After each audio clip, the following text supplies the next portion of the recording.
It's David in concert, and here we are at the Park MGM Casino here in Las Vegas, and we are here for Meredith's birthday weekend. And she said, David, for my birthday, I want to see the Red Rocker himself at his Vegas residency, the one and the only Sammy Hagar. That's right, Sammy Hagar. I am here with a review of Sammy Hagar, who played right here at the Dolby Live, which is part of the Park MGM Casino here in Vegas. Now, before we get into everything Sammy, let's take a look at what else was going on in Vegas on the night of March 14th, 2026. What other musical acts were invading the Strip? Over at the Venetian, we got those guys pretending to be Foreigner.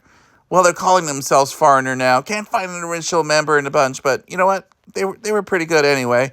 We gave them 3 guitar picks, so if you're walking down the Strip and you want to hear Jukebox Hero and Waiting for a Girl Like You and Urgent and all that stuff, yeah, they're worth a shot.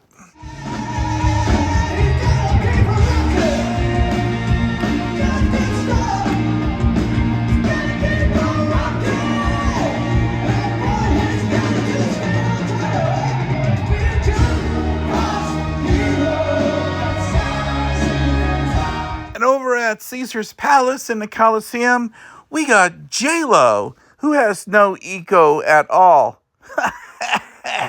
Anyway, I gave her 5 guitar picks. I thought she gave a fabulous rendition of a Broadway show. That's exactly how we would describe this.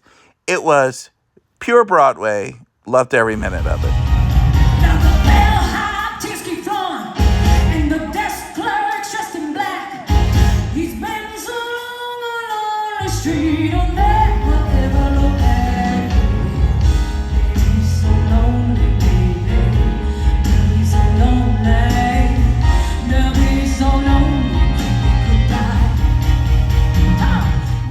Okay, and over at the Sphere, for some reason, they're having this EDM performance of Elenium, and I can't stand EDM music. I feel like I need like a bottle of Tylenol just to enter the Sphere for that. I saw the visuals. I saw online clips of the visuals. Sure, the visuals are fantastic, but EDM music, my God, it's just shallow. It's very shallow and monotonous, kind of like a Sydney Sweeney acting performance. So I will never have a review of Elenium on here. Now, people walk up to me on the street all the time, and they go, David, who do you feel is the better lead singer of Van Halen? Is it David Lee Roth or is it Sammy Hagar? And I always say to him, hey, what about that guy from Extreme? You remember he was the lead singer of Van Halen for a while, Gary Cherone? You're not going to mention that guy? And, well, there's a good reason, too, is because nobody can name anything that guy sang. Nobody can name the album. Can anyone name the album? Did anyone buy the album? Can anyone name a song from that era of Van Halen? Anyone? Bueller, nothing. I've got nothing. All right, so we're down to David Lee Roth and Sammy Hagar. Now, here's the thing about David Lee Roth. He had those high-pitched shrieks and those harmonic screams. He had very rhythmic phrasing, and he had that raspy baritone, and, he was like swagger. He had that wild man energy, street-talking style, and he was to me like the ringmaster of a circus. And at times, all those vocal attributes were very gifted in terms of his contribution to Van Halen, but at the same time, I never felt he really I never was like really serious about anything he was singing about. Running with the Devil, Janie's Crying, Jump, Panama. It was always so playful, and I don't want to say shallow, because I love all those songs. All those are rockers. But it just was like, hey, I'm just here to have some fun and do my thing, and watch out, my ego's out of control. But love the David Lee Roth era.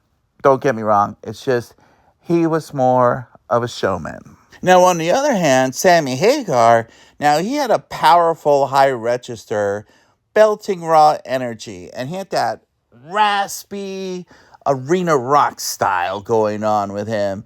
Now, if you notice his singing, he has that strong, consistent, a little distorted tone, and then he's got this intense vibrato, which helped him tackle the vocal complexity that some of the lines of his songs and compositions required. So I was a big fan of Sammy's vocal style. David Lee Roth too, but I always felt Sammy was more of the serious musician, and that he didn't try to overtake the spotlight from the three other guys like I felt that David Lee Roth did at the time.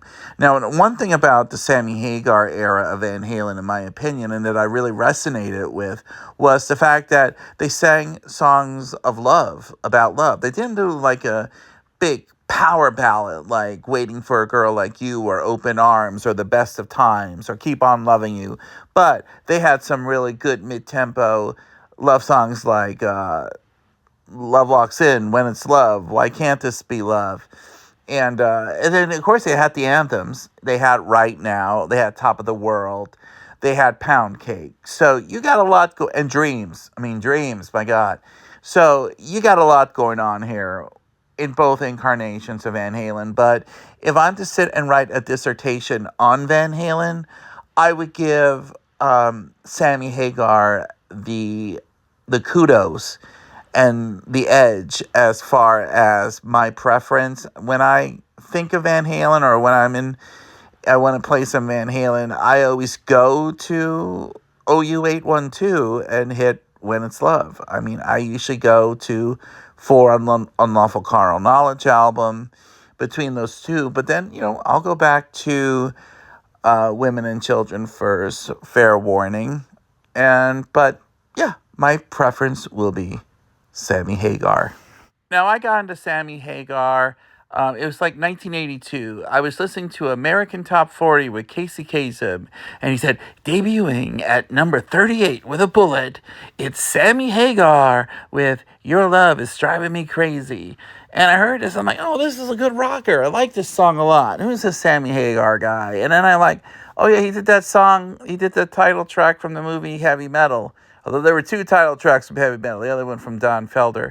And I'm like, okay, I like him. And then I remember getting MTV shortly thereafter and seeing the video for Three Lock Box. And I love that song. And so I went to my mom and go, can I buy Standing Hampton and Three Lock Box? Because I'm really becoming a big fan of the Sammy Hagar guy. And so I did. I got that. And then 1984, they released VOA, which, of course, featured I Can't Drive 55. And I remember that video was on MTV over and over and over and over, and I loved it every time I saw it. I just loved that video. And I know there were a lot of people skeptical about him joining Van Halen. And I was like, I'm not worried. I think he's going to do fine. And the first time I heard Why Can't This Be Love, I was like, hey, this is good. This is like fresh. This is like kind of like starting over with the band and things like that. New career trajectory for both of them. And what a career he had with Van Halen. And they did great. All right, now let's get to the show. Now, who's going to be helping out Sammy Hagar up here? Who we got? What musicians do we have here? Well, having the daunting task of performing the guitar work, all of the Eddie Van Halen catalog, and plus Chickenfoot, Sammy solo stuff, Montrose, and stuff like that, we got none other than Joe Satriani, who was a guitar instructor, and he taught people like Steve Vai and Kirk Hammett and Charlie Hunter. And he is also a 15-time Grammy Award nominee, and he is the best-selling rock instrumental guitarist of all time. Now, on keyboards, you got this guy who's following me around. He's following me around, and I'll tell you why. I've seen him perform with David Gilmour in his band. I saw him being a member of Toto when I saw them just this last August. And now he's popping up here. And this guy is enormously talented. Please welcome Mr. Greg Philip Gaines. And now on drums, we got this fellow who is considered one of the greatest drummers in history, and his drumming skills have been acknowledged by Rolling Stone and Modern Drummer. Now, let me read off who this. He's a session musician. He's a touring musician, and he's gone out with the Rolling Stones, the Smashing Pumpkins, Paul McCartney, Ringo Starr, Sting, Lady Gaga, Bruno Mars, Pharrell Williams, Lenny Kravitz, Bob Dylan, John Fogerty, John Bon Jovi, Elton John, Rod Stewart, Eric Clapton, David Grohl, Jack White, Garth Brooks, Alanis Morissette, Johnny Cash, Avril Lavigne, Joe Cocker, B.B. King, Stevie Wonder, Alicia Keys, John Legend, Beyonce, Mick Jagger, Ray Charles, Alice Cooper, Meatloaf, Santana, Crosby, Stills and Nash, Celine Dion, Bob Seger, Willie Nelson, Jerry Lee Lewis, Lynyrd Skynyrd, Melissa Etheridge, and Joe Jackson, amongst others. My God, who has this guy not worked with? Ladies and gentlemen, on drums, we have Kenny Aronoff. And last but not least, this man needs no introduction, but I'm going to give him one anyway. He was with Van Halen from 1974 to 2006. After he left them, he joined Chickenfoot and Sammy Hagar and The Circle. And not only that, not only is a phenomenal bassist and a backup vocalist, he also markets a line of hot sauces named Mad Anthony. I love it. I love this guy. Here he is on bass, none other than Michael Anthony. And so there is your lineup. And now, let's get into the set list.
What a way to start like the first 15 to 20 minutes of this show.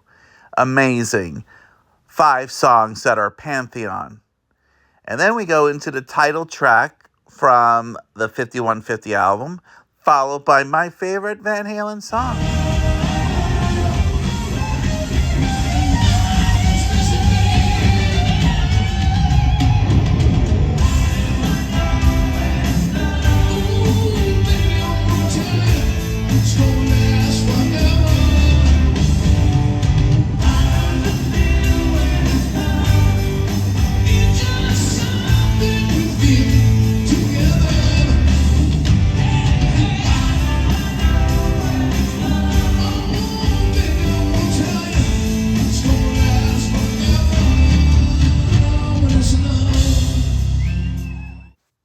You want a deeper cut? We got a deeper cut for you from the OU812 album. We got the song Cabo Wabo, which is also the name of his restaurant.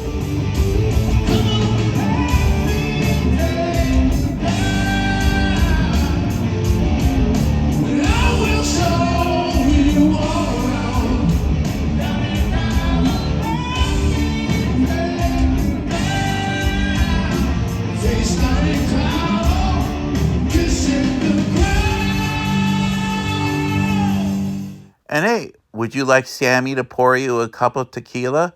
Well, just spend about $1,200 on front row seats and you'll get your wish.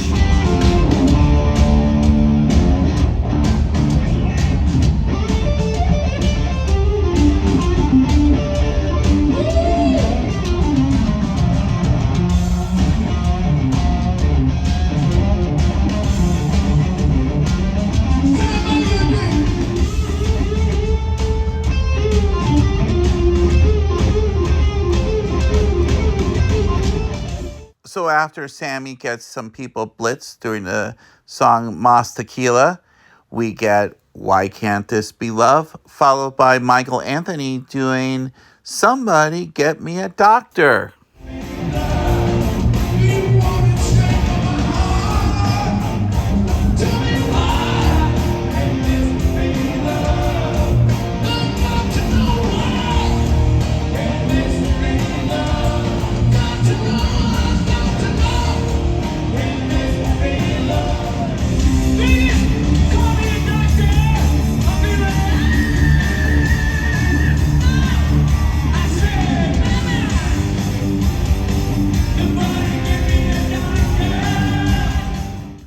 Joe Satriani then takes the spotlight with Surfing the Alien, followed by Good Enough, and then we get these two songs.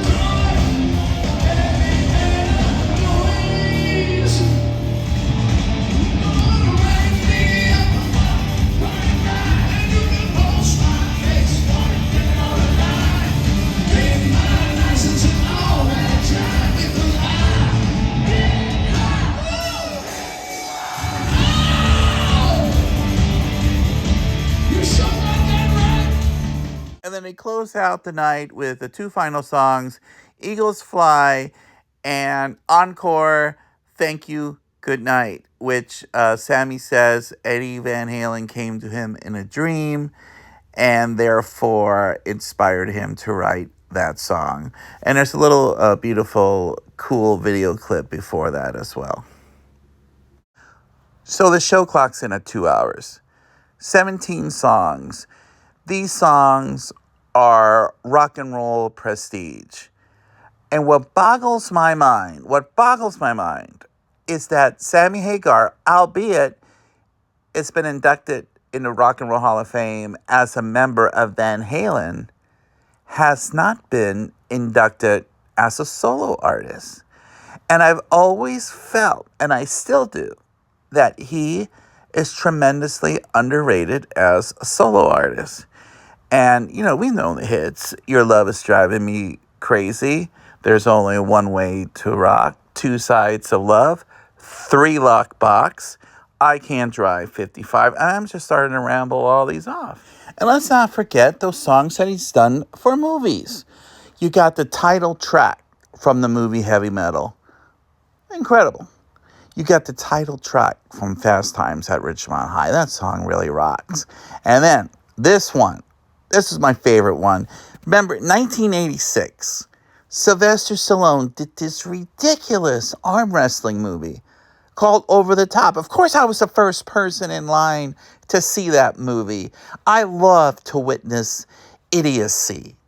And to see a movie where Stallone gets angry, and you can tell he gets angry because he turns his cap around. What an incredible motion picture experience that was for me at that time.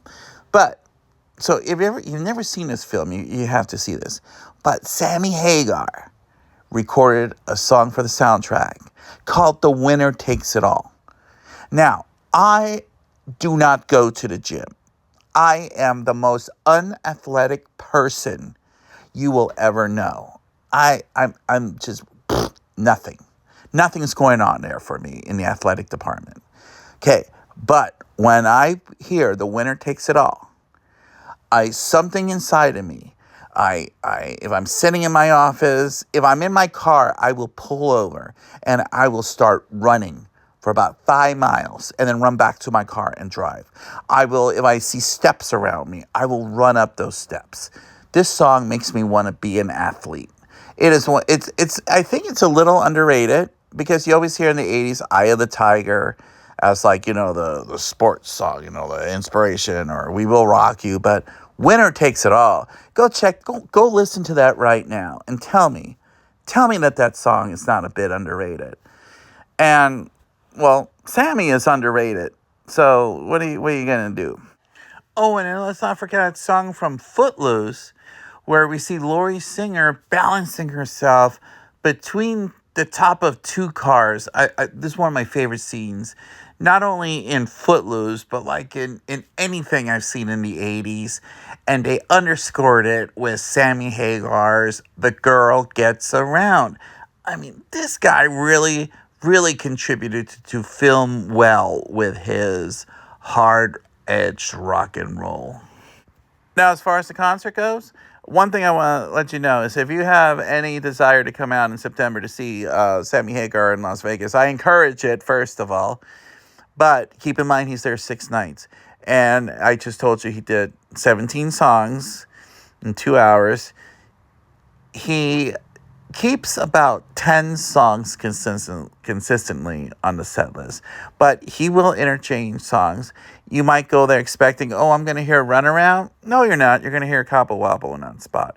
Oh, I'm going to hear Why Can't This Be Love? Tonight you probably hear Dreams. They do switch things around.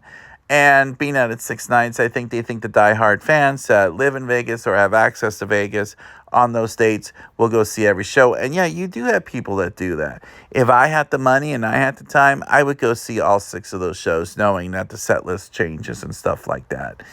I remember when I saw U2 at Madison Square Garden in New York. I went to see him 3 nights, and they kept changing the encore, and I felt complete as a human being because I saw Bono do one of the encores of Instant Karma with Patti Smith. So there you go. So that's one thing to keep in mind. But it doesn't matter because all of his songs, whatever they put in, whatever they take out and stuff like that, whatever is put in its place, it's going to be great. When this show started and he started with his 5 songs right off the bat, I'm like, I could leave now. I didn't want to at all, but this is a guy who delivers, and this is what I've been saying to people about set list. Look, give the people what they want. Don't be a Neil Young and go, I don't want to do Heart of Gold anymore, and I don't want to do Rockin' in the Free World. I'm tired of singing those songs. You know what? You wrote those songs. Your fans made them a big hit. They want to hear them. So you have an obligation to your fans. Sammy Hagar knows what the people want. Foreigner, even though they're not the real deal right now, they know what songs in the catalog they want. Styx gave everybody they wanted. Def Leppard gave everybody what they wanted. And they throw in their little deep cuts and stuff like that. But the main point is the big hits, you need to do them. And then I know people have asked me that who want to or may have an interest in going to see the show. They go, how do they pull it off doing Van Halen songs without having Eddie Van Halen there? Now, no one can replace Eddie Van Halen. And it's very sad. But what you do is you find someone that can come close. And they found him in Joe Satriani. And the first time I went to see them, Sammy Hagar and this incarnation, except they had Jason Bonham on drums at the time, I was a little worried. But when Satriani does the drill in the opening riff to Pound Cake, I'm like, all right, this guy, Satriani, is incredible. He is almost like inherit the spirit of Van Halen when he's Eddie Van Halen when he's on stage, and he really, really does well in emulating him. And in the same way, Satriani gives his own little touch to it as well. So you're not getting like an imitation of Eddie Van Halen. You're getting someone who's trying to emulate and give their own little touch to it. And I think Sonorani succeeds 100% in that. And one thing I kept asking myself throughout the show is Sammy is up there, 78 years old, and he's got the energy. He's like the Energizer Bunny, just goes, and dances around, goes from this side of the stage to the other, singing, and he's fabulous. I keep going, oh, God, how long is he going to be able to do this? Because you're thinking 78. And, there are artists in their age. We saw Mick Jagger at 80, still rocking out with the Rolling Stones the last time we saw him. So it matters on the person, their health. Ringo Starr is still out there at 86 doing his thing. And but you don't want to be Frankie Valli. You don't want to be a corpse. I don't want Sammy Hagar being on corpse on stage going, how do I know when it's love? I can't tell you, but it lasts forever. Just like he's dying up there on stage.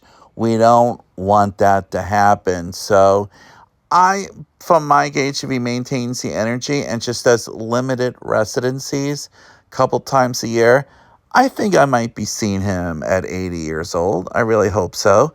And Meredith was so delighted at the end of the show that this was her birthday concert because it delivered for her in every way she hoped for.